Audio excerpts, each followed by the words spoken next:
Hello, boys and girls. While I'm introducing the lesson, if you can find your pages that look like this and put those together, I taped mine, but you could just lay them nearby. This is our character Sam, and you can cut him out as well. But I'm going to introduce the lesson. This is Social Studies lesson number 2.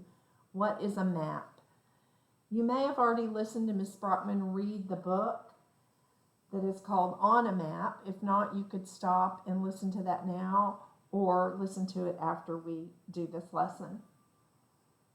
Today, Sam is going to be a part of our lesson again, and we're going to pretend that Sam is a new student in our class. He just moved into our neighborhood. Sam wants to know where the grocery store is. How can you tell Sam where to go?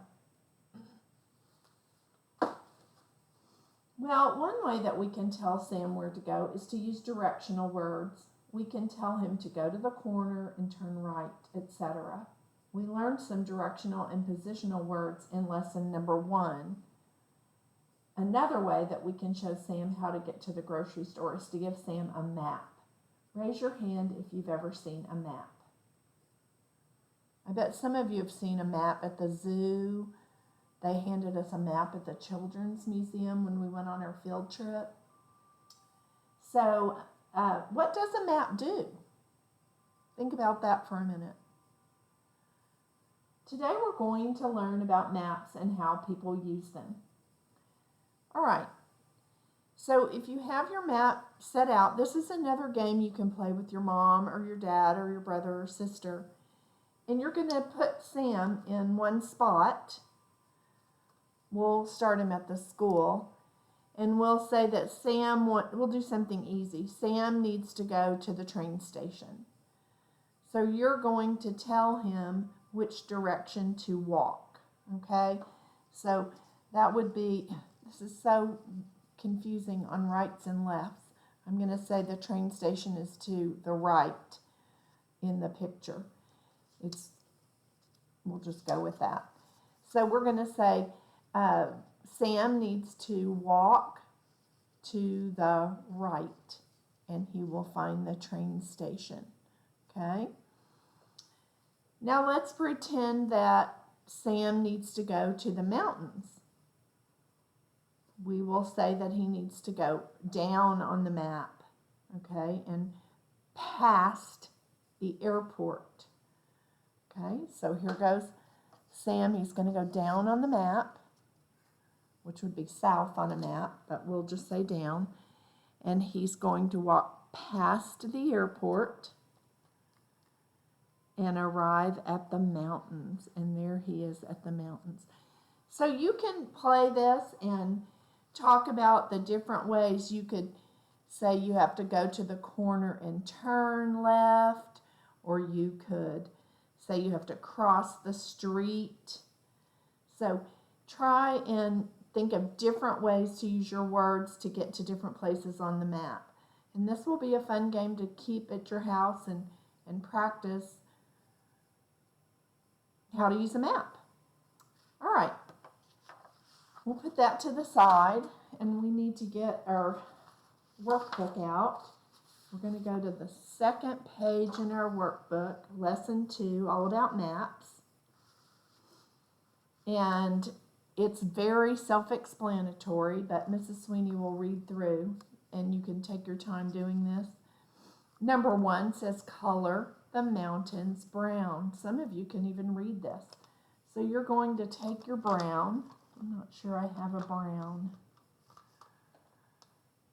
I'll just use this as a brown. Color the mountains brown. So you would take your time and color your mountains brown.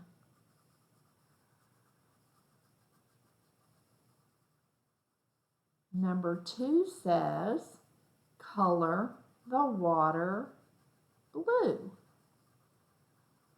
So find your water on the map,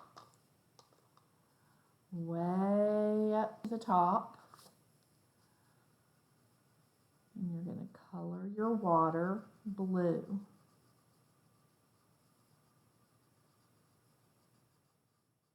I like the way you're taking your time. Maps are very helpful. They can help us find our way around. If you're in a new place or a big city. All right, number 3 says put a circle around the hospital. Can anybody find the hospital?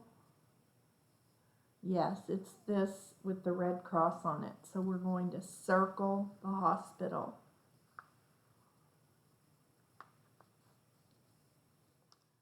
Color the roads gray. Mrs. Sweeney's having a hard time. I have very limited crayons. So color your roads gray. These are all the different roads. You could even get a small car and you could practice driving around the neighborhood on your map. Or you could use Sam again on this little map, and he could go from the mountains up the road to the water.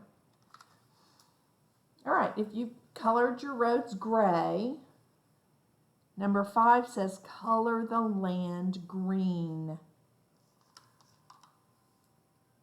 So the land, anything, not the roads, but anything else where you would see grass. So that's going to take you a while to do, to color all of your land green.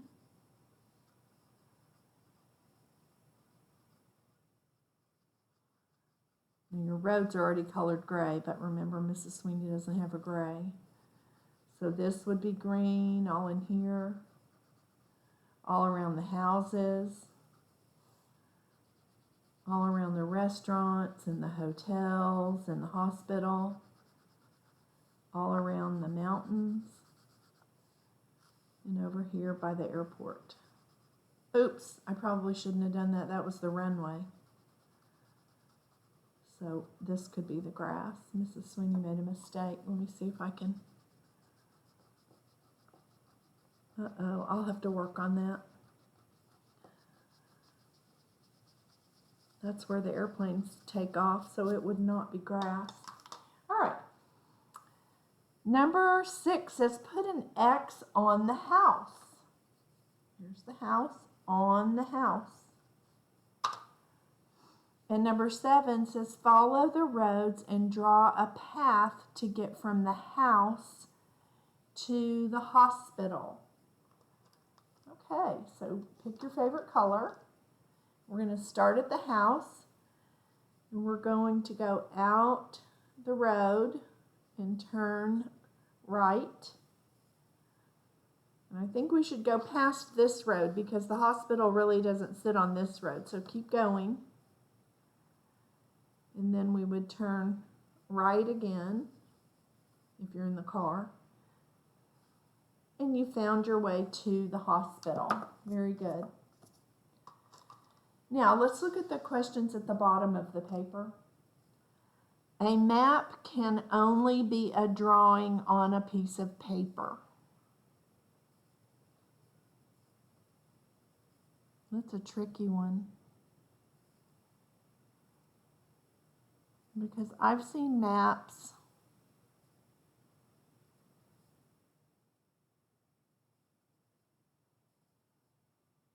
I guess we'll say yes. That's a really tricky one. Because I have seen, maps are in your phone. That's not on a piece of paper, but I guess we'll say yes. Maps are on a piece of paper normally. Do maps help you get from one place to another? Absolutely yes on that one. All right, I hope you have fun with your map and making Sam go to different places on your map. And you can also, remember, play the game that we did the last time we met, lesson 1, where you were putting Sam's hat on his head beside his body. All the different positional words you can use. All right, boys and girls, we will do more social studies next week. I hope you enjoyed the lesson on maps. Thank you. Bye-bye.